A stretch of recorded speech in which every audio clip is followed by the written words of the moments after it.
এর একটি অঙ্ক নিয়ে চলে এসেছি। এই অঙ্কটি আপনাদের খুব ভালো লাগবে। তাজা ফলে 68% জল রয়েছে এবং শুকনো ফলে 20% জল থাকে। 100 কেজি তাজা ফল থেকে কত কেজি শুকনো ফল পাওয়া যেতে পারে?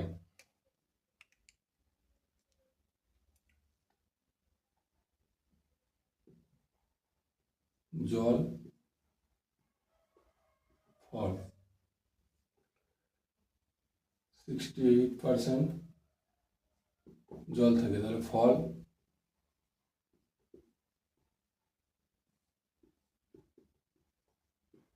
32%, শুকনো ফলে 20% জল থাকে,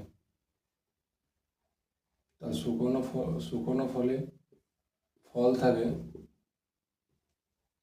80%। এখন আমরা ধরে নেব যে x কেজি শুকনো ফল আছে। শুকনো ফল x কেজি।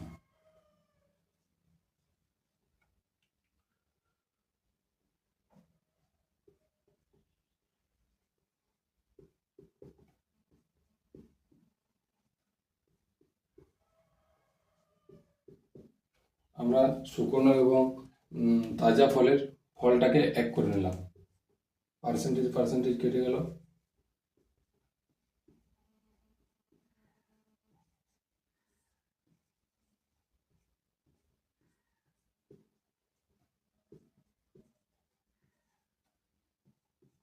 তাহলে 40 কেজি আপনার শুকনো ফল পাওয়া যাবে।